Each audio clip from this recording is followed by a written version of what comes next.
the fulcrum of the best agency client relationship that SenateSHJ always looks to build and have with clients. Just take it away. The sort of social license to operate requires sort of deep engagement. Tell me about the values of your firm for all stakeholders across employees and associates to clients, media, and the rest of the external world. So I think sometimes for your staff, very important to the things you say yes to and the things you say no to.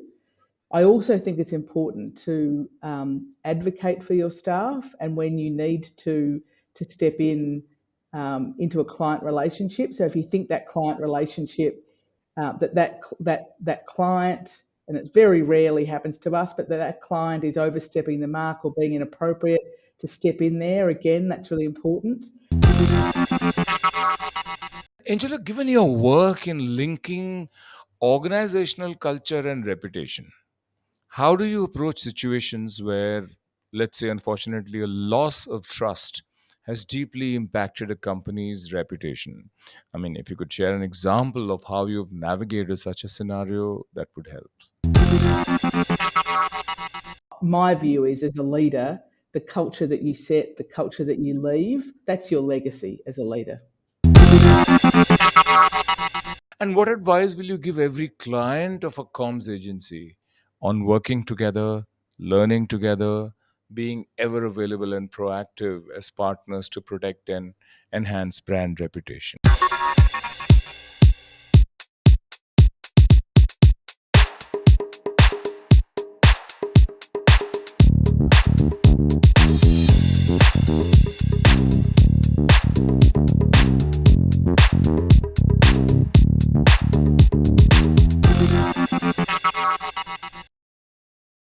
Hello and welcome to MVP The Master's Voice podcast from Mediabrief.com. I'm your host and friend Pavanar Chawla, and I'm truly delighted that my very special, distinguished guest on this episode of MVP The Master's Voice podcast is an accomplished global professional and enabler in strategic communication with extensive experience in change management, reputation, and leadership, and much more, of course. But please join me as I welcome Angela Scaffidi, managing partner at the strategic communication consultancy SenateSHJ and global chair of PROI. And that truly is very big and a great acknowledgement of her accomplishment and her ability to lead and inspire the entire communities of communication professionals worldwide. Angela, welcome to MVP The Master's Voice podcast, all the way from Melbourne, Australia. And thank you very much indeed for your time. Thank you. Thank you for the opportunity. Thank you, Angela. Any special episode from MVP that you remember? What did you think of it? Something that you might have watched recently, perhaps? Well, I have watched twice your episode with Madan Bahal, because he is, in fact, my hero, and I'll talk more about him today. Okay. But I thought that his episode in particular was very engaging, very informative, and gave you a sense of what a special human he is. Wow. I couldn't agree with you more. But you watched it twice, huh? Really? Even I did. Having recorded it and sat through the edits, I have watched it several times. And I think the economy of words and the depth and richness therein is huge. I am a big fan, just as you are. So yeah, wonderful. Okay, so that's nice to know. Angela, your bio is extremely impressive and will inspire and brace professionals across age groups and levels. So, please tell me about your career path, beginning with your education and career choices, and the path to where you are today, managing partner at the Senate SHJ and also global chair of PROI. A quick walkthrough, if you would, please. And a long question, shortish answer, please. Thank you, Pavan. So when I was in high school, I wanted to be a journalist, and I was very passionate about communications. But instead of pursuing a career in journalism, I decided to pursue a career in public relations. So I graduated and went to a firm that was then acquired by Porter Novelli. Okay. So I went straight into a global consulting firm specializing in waste. So waste communication and environmental issues were my early career.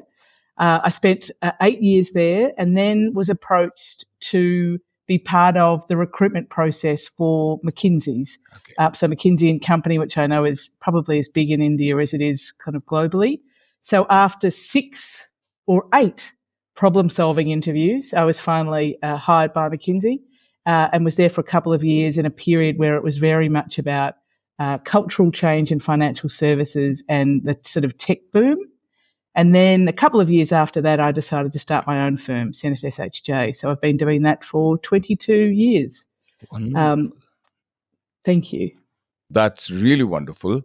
So, across the years, you must have had one or two important learnings. What are those learnings that have always remained with you and stood you in great stead, through the years? Yes, Pavan, I think there are three things. One of them was taught to me by my father, and he was a small business owner and someone I truly respect. And he said to always remain humble. So no matter how successful you are, where you end up, he always would say that being humble is very important, and it's a lesson I've also learnt from Madan Bahal as well. So that's very important. Stay very grounded, stay humble. The other one is my first boss said to me, very intelligent people admit when they don't know something. Wonderful. And so I'm often the person in the room who will say, I don't quite understand that, or I don't know what that is.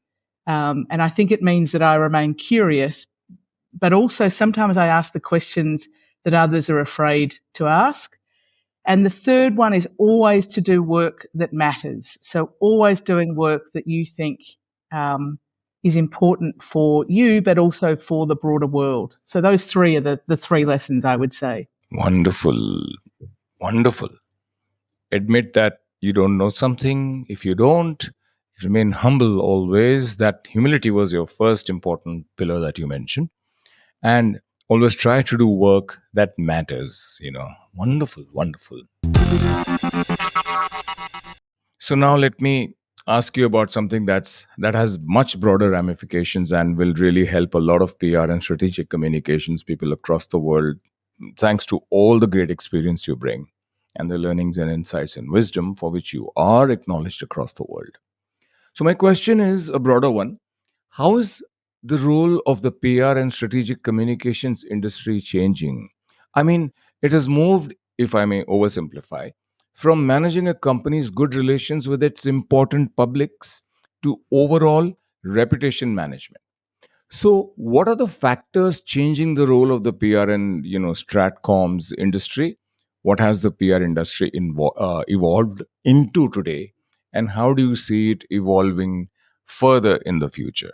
Pavan, thank you. It's a great question, and I think it's something that we as communication professionals often think about is, what is our changing role and what is the need? I think that reputation management and an organisation's reputation is now a tangible asset that impacts its bottom line.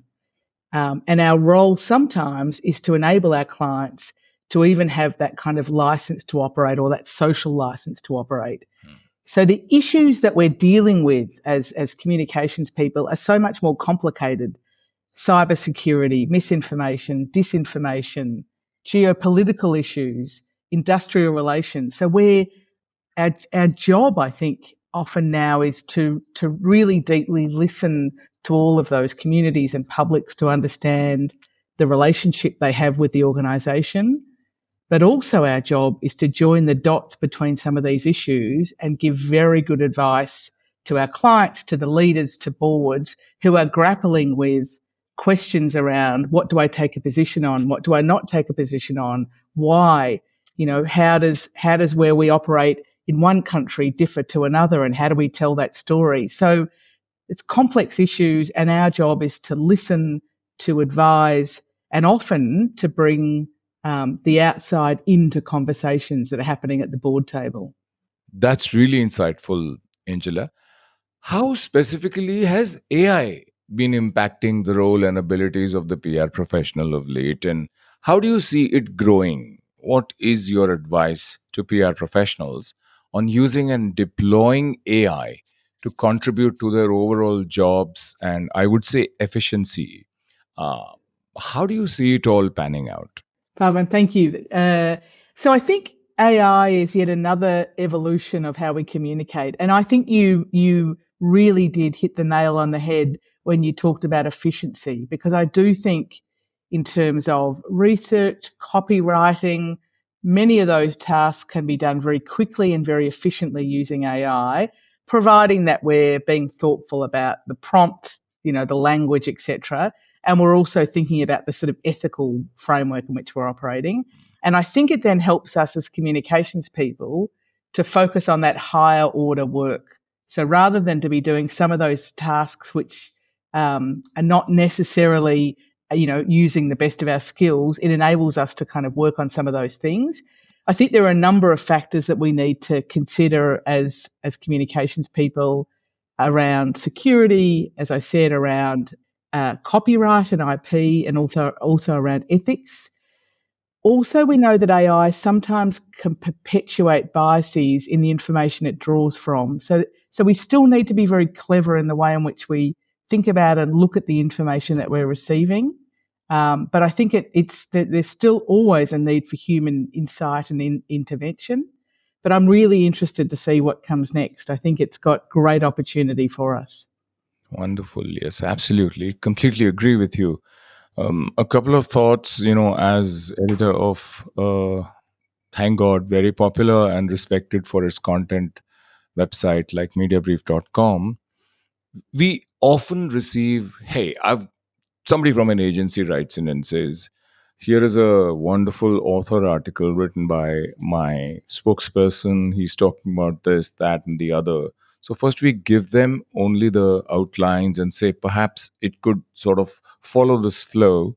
And if he or she wants to change something and add to it or edit it, absolutely their prerogative, as long as we get information that's interesting and insightful and content that helps everybody across Yeah. levels.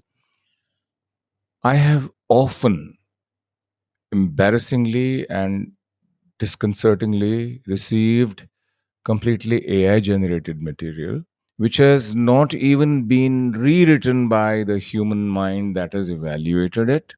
Very often, a client's internal copcom person, with due respect to all of them, everybody does a great job and they all try their best to do good work. But when an agency person receives something from a client that says, hey, this is approved, this is my MD saying this, and this is the article, so please send it, they send it to us without checking anything else because the client has approved. So that's one big elephant out of the room. And when we put it through all the algos to check, a, is it AI generated, b, how much of it, c, was it AI generated and then by another AI rewritten to try and sound human? Because if other algos can check that, so can Google. And we don't want to destroy our credibility in terms of SEO rankings and the MOSDA domain authority score by putting up something that is AI generated. So we give it back to them. And very often they don't even come back. So, that bit of laziness that sometimes, and please let me hasten to assure you that it's not par for the course. These are the odd ones that stand out. But since it is still, let's say, relatively early days for AI and the use of AI by PR professionals in India, I would suggest to everybody, even your client has said, okay, this is my quote, I'm happy, use this, check it for plagiarism because it could be unintentional. Somebody junior has given it to him or her and they've liked it and said, send it out, tweak this, tweak that. And so many things can happen. And it actually, as custodians of the reputation of the company, the client, the leader, spokesperson, it's very important. So, have you got some such processes in place at your agency? Yes, it's a process that again, my first boss introduced, or my first manager introduced in his consulting firm, which is no document leaves the office without having been reviewed and proofed. Wonderful. And it is absolutely so anyone that comes to work at SenateSHJ, we train them on proofing and editing, and we say it's kind of really critical. Okay. And so nothing ever leaves our document, nothing ever leaves, pardon me, our agency or our consultancy Yeah. without having been reviewed and checked.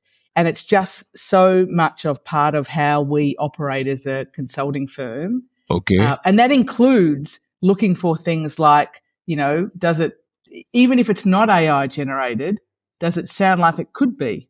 Wow. And so, because I think people are watching for and looking for any of those signs. So we have very, very thorough quality processes, because my view is clients don't pay us to make mistakes or to be lazy or to not have quality standards. That's not why they pay us. Right. So those things are fundamental. Right. Absolutely. I completely agree with you. And I think everybody who's watching or listening to this podcast, even in its audio version across all the global podcast directories like Spotify, Apple, Google, etc., will surely sort of put a bookmark here at this point, because what you said is very, very important indeed, if I may say so. If I may editorialize on you, oh my god. So, Angela, let's shift a little. How important do you think, Angela, is the need for interagency collaboration? I know it sounds impossible but necessary, but certainly, if not through direct interagency collaboration, through a strong industry body like the PROI, which your leadership and expertise make you the perfect choice for, as global chair. You are global chair of PROI Worldwide. So, how does PROI Worldwide contribute to the business and expertise of PR and strategic communications, and the kind of amazing value that these services can deliver to every form of enterprise, whether for or not for profit? Thank you, Pavan. The PROI. So I am the global chair, and it's an organisation. It's a partnership for me that is very important. It's a partnership of friends and colleagues and people who trust each other deeply Hmm. to recommend a client to work with an ad factors in India or Imogen in Brazil, knowing that the partners I work with have high quality standards, are looking to do purposeful work, and have a kind of like-minded ethos about them. So, and our partners across the globe are very committed to giving back. So, they're making a tangible difference in issues like social cohesion, like ESG, like diversity and inclusion, like global development. Some of them are B Corp certified organizations. Some of them have written or are writing books which are evolving our practice as an industry.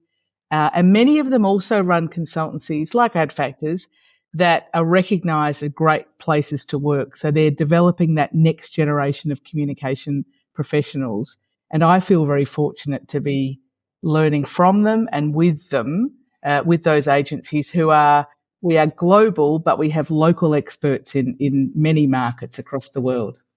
Not just learning from them and with them, but also contributing immensely to them, Angela. So please don't be self effacing, because I know how closely, a PROI works with Indian agencies. I think just uh, much earlier this year, there was a huge summit that you all held in India, in Delhi, and that also was really wonderful.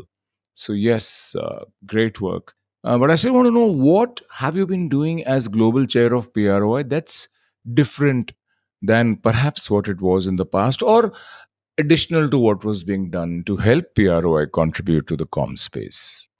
Yes, Pavan, a couple of things. So I've only been in the chair for 2 months, so it's early days for me. It's 2 months of a 2 year global chair role. Right. But I think there are two things that I'm trying to do. One is to actually establish a set of values for our PROI partners. So to take some of the magic about how we work together, about the generosity in which we share, the love for learning, our curiosity, Mm. and really document those values so that people who are partners today, but also people who are partners into the future will have a set of values that will really guide them around what it means to be part of the PROI and what it means to contribute to the PROI. So that's one. The other one I think we're doing is we're building what we're calling sticky communities. So we're bringing together consultants and consultancies that are working in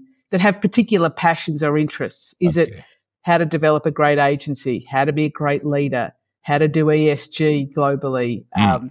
how to support social cohesion in your country or your region. Okay. So we're bringing together communities within the PROI Hmm. to really start to have some of those important conversations that I think will then flow out of just our partners, but have an impact beyond them to the industry and other, beyond our partner agencies. Wonderful, wonderful, really. The temptation to ask you one more question about the industry is still there, and then I promise you we'll focus a bit on your excellent firm, the Senate SHJ. From your vast experience, Angela, think of and tell me about, let's say, three PR and comms professionals you admire most. You already mentioned Madan Bahel, who is, an extremely popular and very respected leader, not just in India but across the world. So, if you want to mention two more leaders, whether they are global leaders or whoever you want to speak about, that you respect and you'd like to sort of doff a hat to, please tell me. Yes, so I would say yes. Apart from Madan, who I've learnt so much from in the past 10 years, it's kind of like he doesn't say much, but everything he says, you kind of want to write down in your notebook because there's some pearl of wisdom in it. Abs- So Madan, of course. Yeah. The other two, one of them is another PROI partner. Her name is Claire Parsons. Okay. She's one of the co-founders of Lansons in the UK. She was the first female chair Wow. of the PROI, and she co-founded Lansons in the UK. It's now a very large firm, very influential. From the minute they opened their consultancy, they have always given back to causes that were important to them. Right. They have donated, a percentage of their profits for the 30 years that they've been in business. Mm. Claire herself is a very strong female leader who advocates for women, for diversity. She asks the hard questions, and I feel very honoured to be following in her footsteps as global chair. So Claire is one, a hero, a heroine of mine. The other is a gentleman that you may not have heard of, but he was my first leader at Turnbull Fox Phillips that then became Port Novelli. Okay. He writes a thought-provoking blog.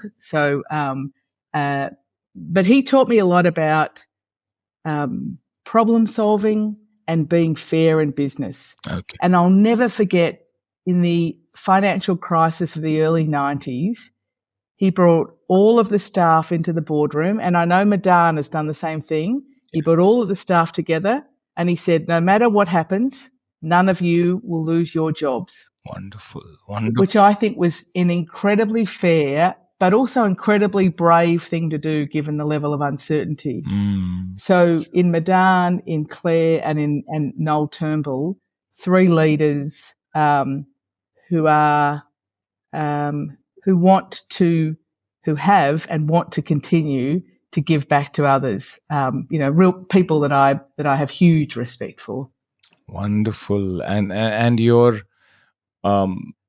unstinting praise of and admiration for these three truly wonderful personalities also reflects your innate humility also, and it's wonderful to acknowledge, it's wonderful to thank, and that's a lesson I think everybody will remember, everyone who's watching this podcast or listening to it. Thank you very much indeed for that, Angela.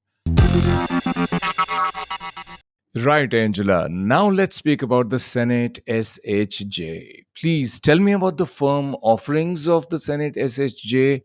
What are the services it offers and how are they unique, innovative, perhaps, and impactful? That's the eventual objective. Terrific. Pavan, we focus in 3 areas. So reputation change, and in that we include social change and engagement. And all of that is underpinned by a sort of digital and insights approach. So we're doing a lot of work in all of those areas, and we see them as being very interconnected. So we see an organisation's reputation and the levels of engagement in the organisation, for example, being very linked. So if an organisation has a really strong reputation, it creates pride within the organisation. It creates a level of cohesion and engagement. On the flip side, if there are reputational issues that can impact a person's experience of working in that organisation, so we see those things as reputation and culture and change very linked. It's why we work in those spaces. We also know increasingly that the sort of social license to operate requires sort of deep engagement. So we're obviously working in that space as well. So really kind of looking at doing those things. We have a relatively senior team generally, so we're providing kind of senior level counsel to our clients. We obviously operate out of Australia, but we have partners globally, so we can provide our clients with a local solution and a global sort of mindset and global insights. So we find those things work very, very well together at SenateSHJ. Wonderful, wonderful.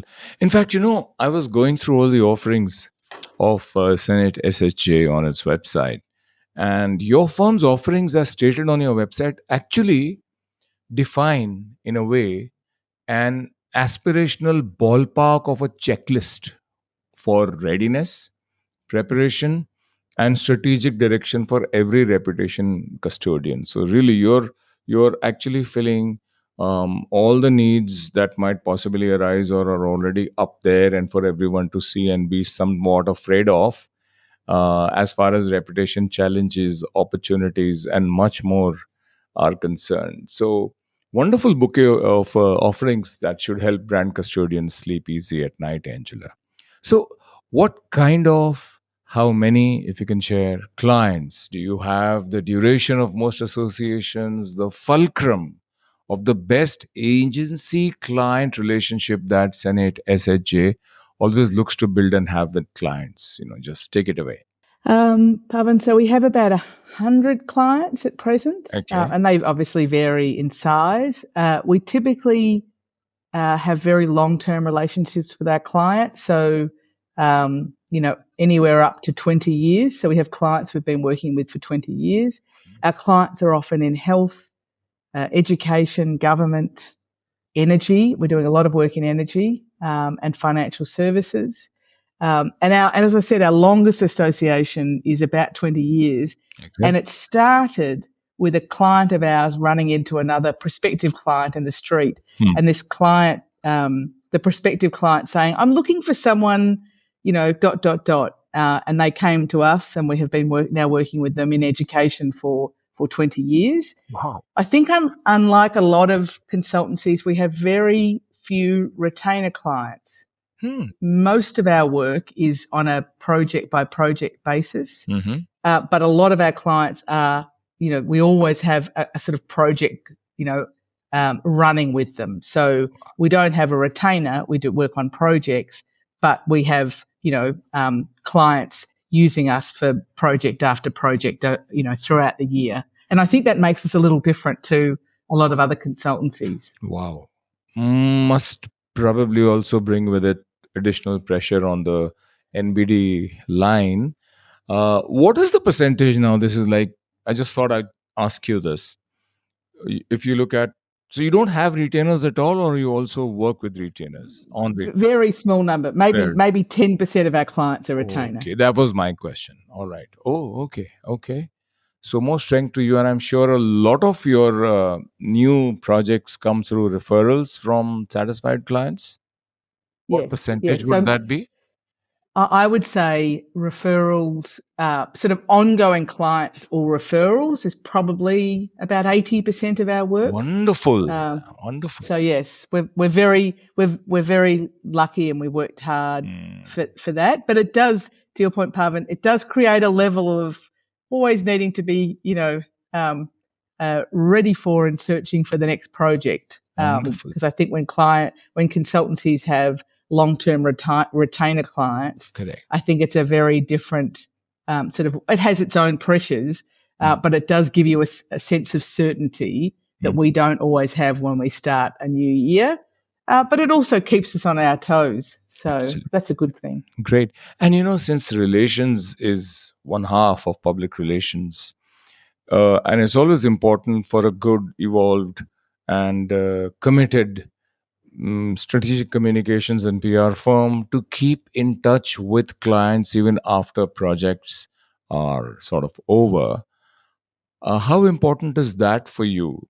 Not just for the sort of once removed advantage of additional business it might bring through referrals or them using you again for a future project, but even from the perspective of being a professional agency that believes in maintaining good, cordial, professional relationships. How important is that, and is there a process that helps you keep in touch even with those clients whose projects are over?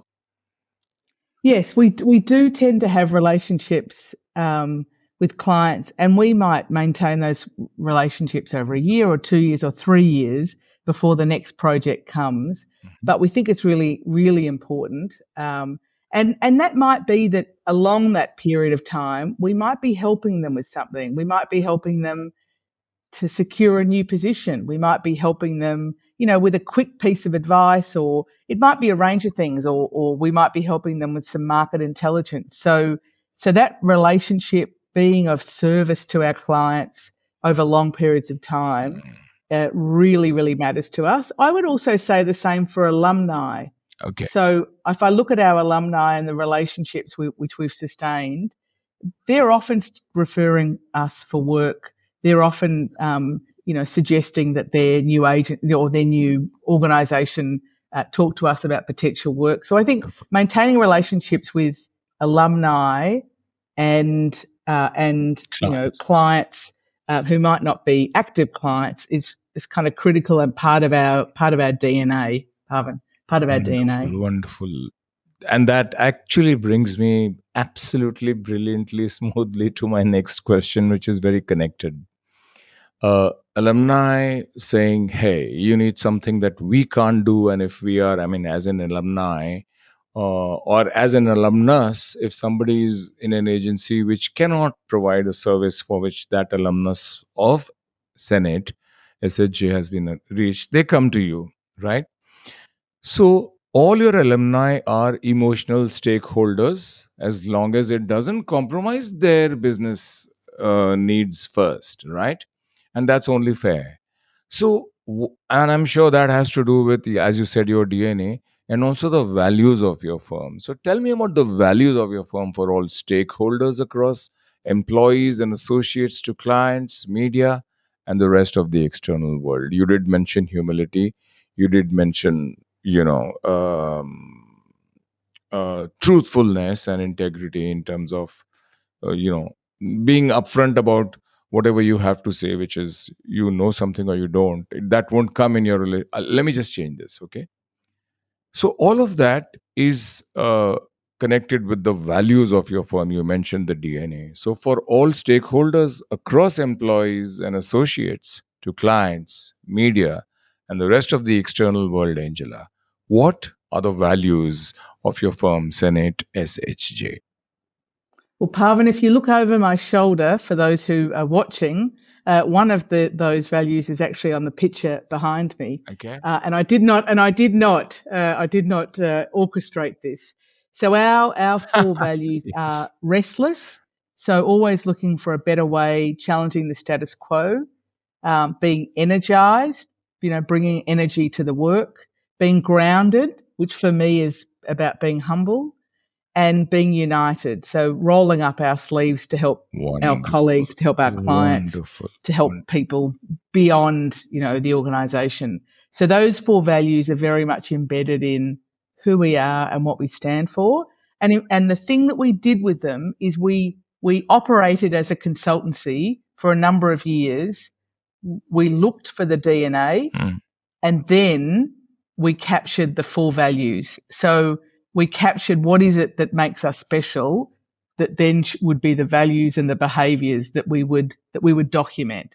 But it was built off not what we wanted to be, but what we thought we were. And I think that's a slightly different way of developing values. And so, yes, they've been our values for, I don't know, 15 or so years, and they're very much part of how we work. And clearly, they're on our walls as well, but they're lived. They're not just kind of in a meeting room or on a lanyard or whatever, but they're very much lived. Wonderful. Wonderful. Really. That's a nice inspirational and directional chart also, for people who are setting up any kind of new business, right? Across whatever sector, whatever kind of offerings. But really, wonderful. Wonderful.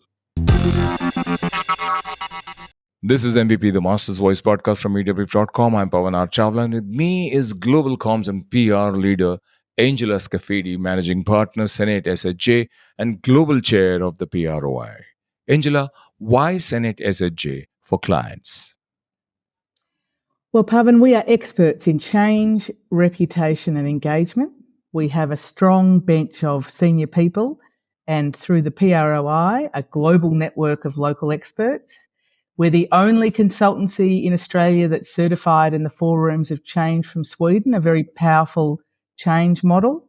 And we build long-term relationships with our clients. Our clients tell us they feel supported by us, but they also know that we care enough to challenge them.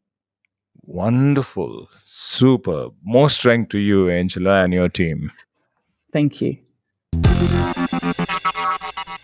Angela, you have extensive experience in designing and implementing change programs. You just referred to them for both public and private sector clients. So, please share how your work with the four rooms of change methodology has influenced your approach to managing change within organizations.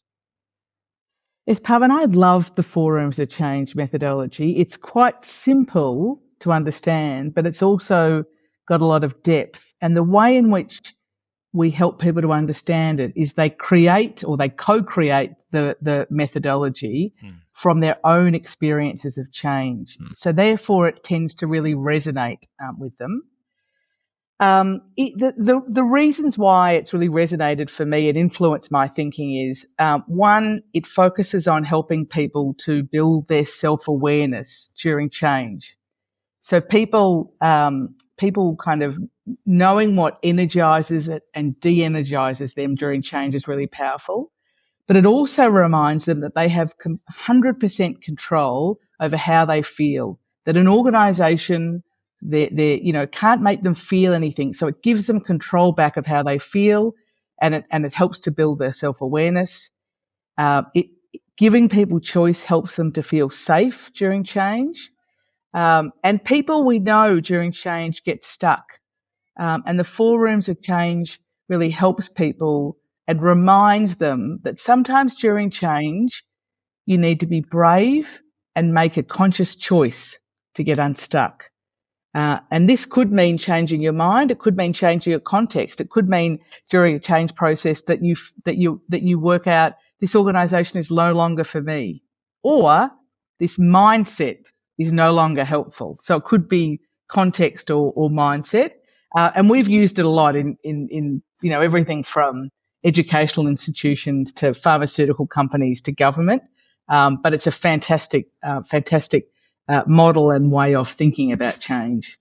Wonderful. One that you would recommend everybody else also Yes. follows. Super. And Angela, given your work in linking organizational culture and reputation, how do you approach situations where, let's say, unfortunately, a loss of trust has deeply impacted a company's reputation? I mean, if you could share an example of how you've navigated such a scenario, that would help. Okay. So obviously, a loss of trust following any kind of reputation crisis can be devastating. You may not know this, but we do a crisis index 300 research. So we've analysed 300 listed company crises from the stock exchange around the world, Okay. and so we look at the financial impacts of a crisis. We also look at how quickly an organisation can recover. And we obviously look at part of that as at an organisation's culture and how the culture is either helping or hindering from a reputation point of view. So we've worked with lots of organisations that have cultural challenges that are therefore impacting reputation. One of those was in the education sector. Okay. So one of those was, I can't disclose too much, of course, but one of those involved us.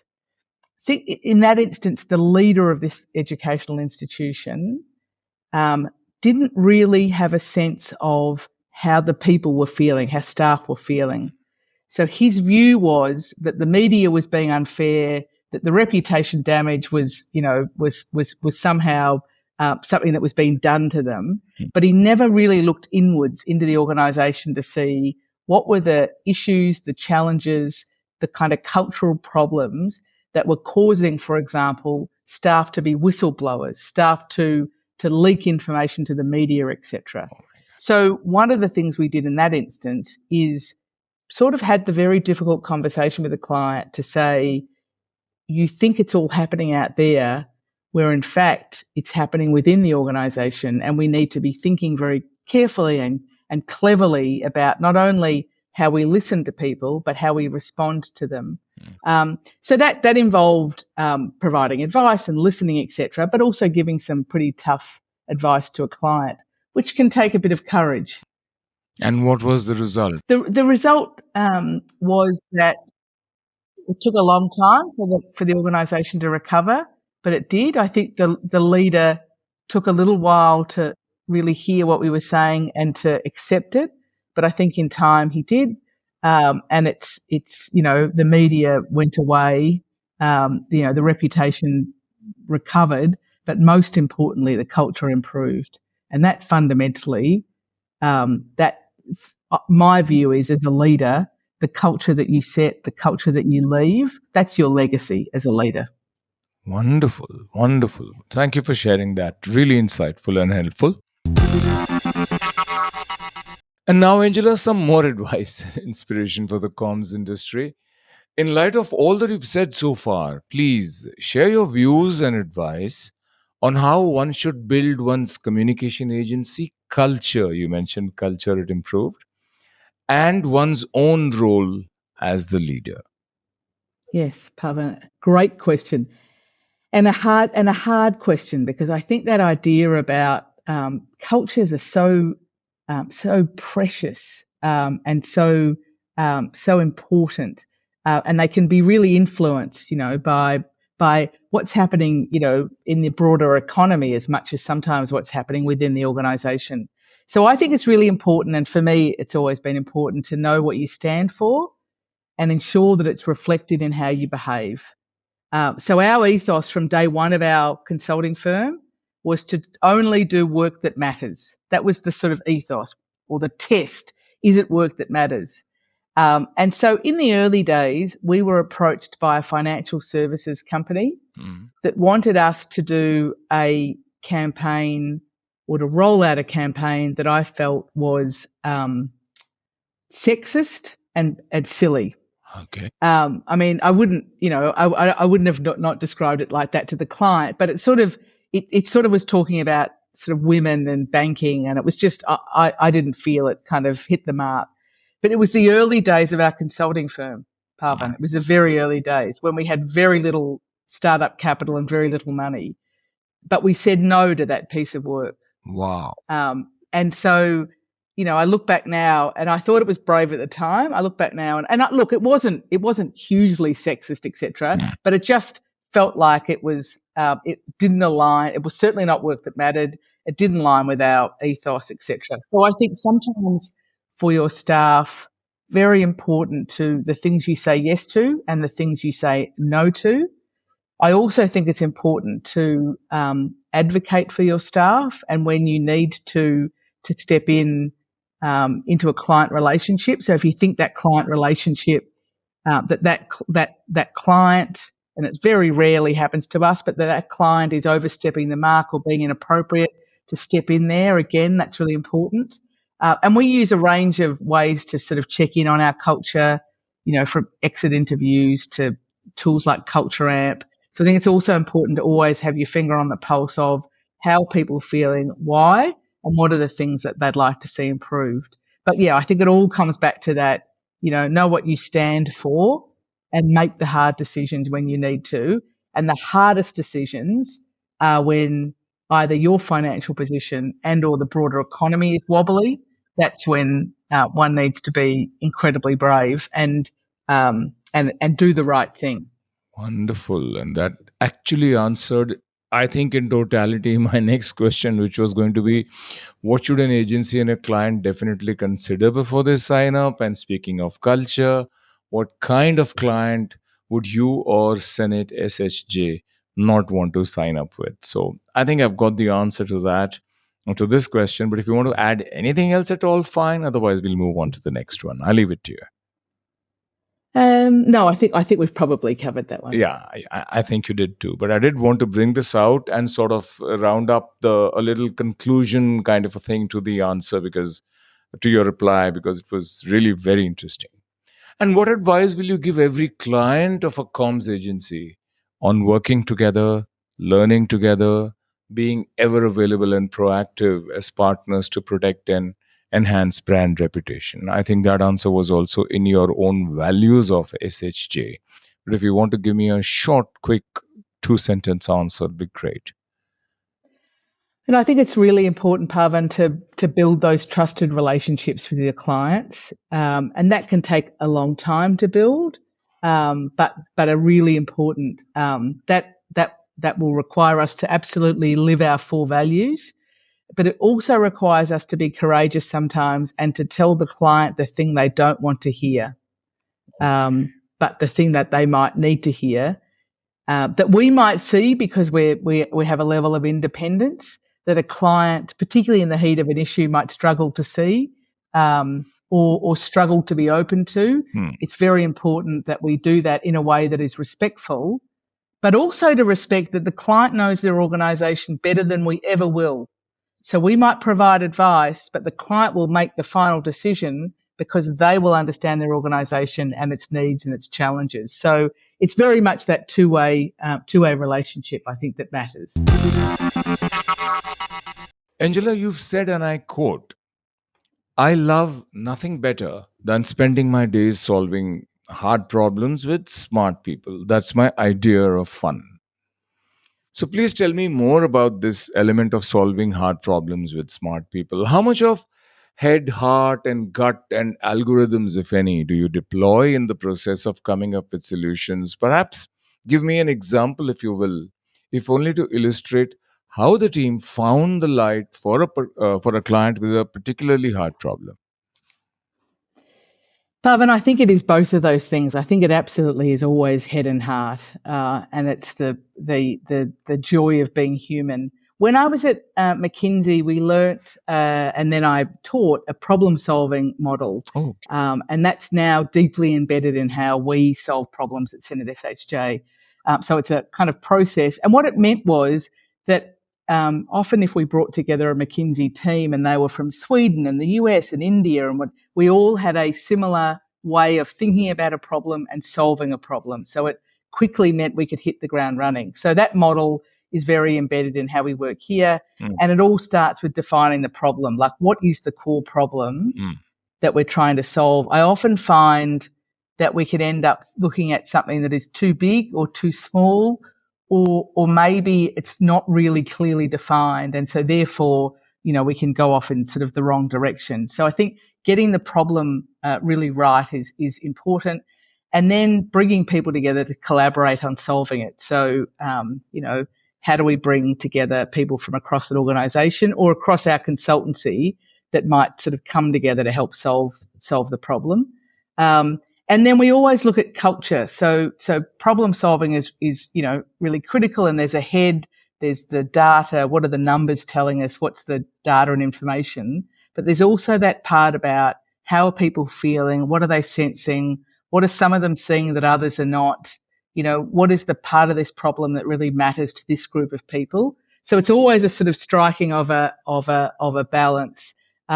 We once, interestingly, worked with a client, a leader who held a lot of power. He was very focused on individual KPIs, and he would often question people's decision making in public. And then he wondered why people didn't collaborate. So he kept focused on their individual KPIs, and then was often critical of them in public. So we spoke to people, we gathered the data, and we had the hard conversation with him to say that he wanted to drive collaboration, but he was solving the problem in the wrong way in both the kind of KPIs, but also in the way in which he was treating people as the leader. So I'm not going to lie, he didn't see the light straight away, but he was open and committed to doing things differently because he saw the problem from a different perspective. And I think that was very powerful for him and very powerful for the people he led as well. Wonderful, wonderful. The SenateSHJ website, Angela, also has some excellent insights under its perspectives section, which I recommend everybody go visit, read, and reap from. So, why did you bring that up in the public domain? You did mention your secret sauce of the process of problem solving when you referred to the previous reply, and that has been a big underliner for all that you do and the wonderful ways you solve problems with. And of course, I wouldn't expect you to share that in the public domain, but I'm sure that Perspectives is benefiting a lot. It demonstrates your focus on learning and development. But what were the bigger benefits you saw in sharing the Perspectives insights with everyone and their aunt? Pavan, can I thank you for being so incredibly prepared for this conversation? Like, I am blown away by the fact you've read everything, you've looked at everything. This is like nothing I've ever been involved in, and sometimes I sit in your seat. But yes, extraordinary. So you clearly are a very curious person, as am I. So we see sort of knowledge sharing as one of those things that really matters. It helps us sometimes to document those things, helps us to solidify our thinking on issues and scenarios, but it also then helps us to contribute to others' thinking. So we think it's useful for us to kind of pull the thinking together to document it, but it's also helpful for clients we work with, people in the broader industry. We want to kind of contribute to that body of knowledge around communication and around public relations. So it's our way of making a contribution, even a small one. Wonderful. And a small one it is not. Angela, today, Profit for Purpose has become literally a bandwagon everyone is trying to clamber aboard. Okay. And if they are not really genuineness or genuinely driven, then it shows. But you, as an individual, have been very sincerely purpose driven, and I truly admire that too about you. You're deeply involved in various community and charitable organizations, including Challenge supporting kids with cancer and the Mist Foundation. How has your work in these areas informed your professional approach to leadership and change management? And what does working for and with such wonderful foundations do for Angela, the person and the professional? Great question, Pavan. Thank you. I think in terms of the sort of lessons I've learned, I've sat on 3 boards which were led by really impressive women who taught me a lot about leadership and governance. So PROI board is one of those. There was another board I was involved in that helped homeless women. And so, working from and learning from those chairs has taught me a lot as a leader and obviously with sort of wearing my governance hat. I was raised, and I suspect, I suspect I have a feeling you might be the same, but I was raised to give back. It's something that I learnt from my mother. She was always helping others very quietly and very gently. So sadly, I lost her when she was only 55, Oh, but I've always tried to follow in her footsteps. And so, I lost my mother and my sister when they were both when they were too young and I was too young. And I think my early involvement in Challenge, which is a children's cancer charity I've been involved with for, gosh, 20 plus years, I was able to help them, but I think it kept me sane and helped me to deal with my grief. So I think it gave me a purpose and a focus. So helping people, particularly people who are experiencing their darkest days, people whose loved ones have gone missing, people whose children are very sick with cancer. I find it very rewarding. I find it very purposeful. And I feel that it helps me personally and professionally. And hopefully it helps some of the people that I support. wonderful, wonderful. I doff my hat to you. Salute you, Angela, for this wonderful work, very selfless work. And of course, we learn from our elders. And in your case, you had the best teacher in the world, your mother, your late mother. So bow my head to her and hope that she always rests in peace and that you continue doing this wonderful work that you do. What does working for and with such wonderful foundations do for Angela, the person and the professional? I think that they give me. I think being involved in these charities really does give me a kind of a sense of purpose that is beyond myself, and really gives me such reward when I can make a very small difference. I remember many years ago, Pavan, I set up a Scaffidi Foundation. So they were a set of scholarships for children living with cancer. Oh, And it was not long after my mother and sister passed away that we launched the scholarships. And I tried to call the first winner, and I just cried all the way through the conversation. They couldn't understand who I was, why I was calling, but I was so overwhelmed with sadness about the illness of their child and a desire to help that I just cried through the whole conversation. So my team then Pavan, didn't allow me to make the phone calls from there on in because that didn't quite hit the mark. But it was really an opportunity for me, to whatever I gave, I got back threefold. Whatever I gave in terms of financial support or services or whatever it was, I got back threefold. And I think it's my duty to be of service to others. In my case, there are a couple of causes that really matter to me. One of them is missingness, because so many people go missing, and the grief that families and loved ones feel, one can't put words around what that is. So being involved in that cause, that I think communicators have an important role to play in, is very powerful. So yes, I like to give. I think it's important to give. It's my duty too, and I get back as well. wonderful, wonderful, Angela. Just tells me about the kind of amazing person you are, and really, more strength to you. You did mention that, for the first scholarship, when you called them to tell them that you've won this, and also how important, I mean, I can sense the importance that you hold learning and development in.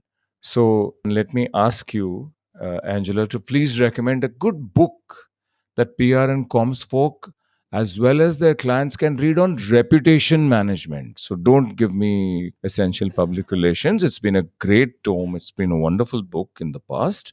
And a lot of it is still relevant because the principles of great content and relationships will never become old ever.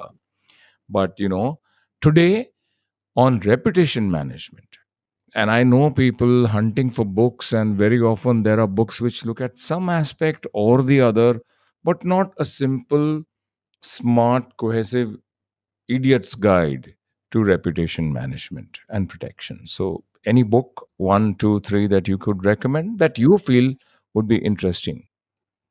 So I spoke earlier of Claire Parsons from Lansons. Her Yes. husband is a fellow called Tony Langham. I don't Mm, know if you've. mm, I'm sure that your listeners will have heard of him. He wrote a book called Reputation Management: The Future of Corporate Communications and Public Relations. mm, And I bought so many copies. I gave them to my team, to my clients, to everyone I knew, because I thought it was a uh, some of it he has written, some of it he's gone to others around the world. Some of our PROI partners have contributed. So it's a great, um, thoughtful book for people who are new to reputation management, but also those who've been in it a long time. So I think that's a very good one. He wrote it, I think, for the PRCA, but it's a fantastic book. And in fact, I have a copy here. But in fact, I have a copy at in my office that I'll often refer to. I'll just need some inspiration. So Tony Langham's book is one of them. There's also an author, and he was also an academic in Australia, called Tony Jacques, and he's written a book about issues in crisis management. He also writes a blog and things. But I think Tony's thinking, he's a straight shooter. He gives good advice. So his is probably more issues in crisis.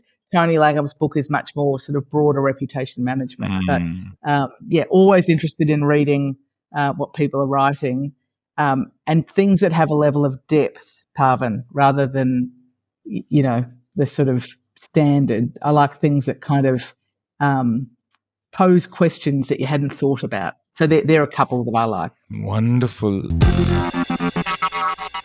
So, Angela, what are the most important, essential qualities or traits you seek in anyone applying to work with you?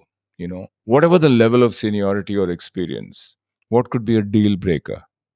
A deal breaker. Well, I think, Parvin, you've got a sense from me that arrogance would be a deal breaker Right. because humility matters. So any level of arrogance, anyone who uses I rather than we a lot, for me, is Iffy. just a little thing. Yeah, a little thing to watch out for. So humility matters, curiosity matters. You're a naturally curious person. I know it. So that kind of curiosity, wanting to learn, wanting to do things better, very important. And then a bit of hunger. And I look at Madan Bahal, I look at Ava Hussain, his colleague. She's fabulous. She was in Melbourne yesterday, and we just missed each other. So I think she's another person. She and all of the people I've met from, Ad Factors have that lovely combination of curiosity, hunger, and humility. And they're things that matter to me, that I look for in anyone, from the most senior to the most junior in my firm. Those qualities Hmm. are really important. Wonderful. Wonderful. Thank you, Angela, for a rewarding, insightful conversation. I'm sure everyone who's watching or listening to our conversation will benefit a great deal, and I myself have, truly. So, what did you think of your chat with me and, of MVP, the Master's Voice podcast from Mediabrief.com? Pavan, I was so honoured that you asked me. A little nervous and so honoured, but it's been a lovely, lovely conversation, and I really respect the work that you do, and I'm honoured to play a small part. So, a huge thank you to you. I've really enjoyed our conversation, and I hope others do as well. I'm certain they will, and I'm very grateful to you for your kind words and will hold them in very high esteem. They are precious, and my team will be inspired too. So, thank you very much indeed, Angela, for your time and all the wonderful insights. We've recorded this virtually, but I do sincerely look forward to meeting you sometime soon, whether in India or outside. Thank you once again. Thank you. So that was Angela Scaffidi, managing partner at SenateSHJ and global chair of PROI, on this episode of MVP, the Master's Voice podcast. I hope you enjoyed this episode and found it insightful and beneficial. I certainly did. Till we meet again in the next episode of MVP, the Master's Voice podcast, this is your host and friend Pavana Chawla saying, take care, stay safe, stay informed, and protect and grow your brand reputation always. Bye bye.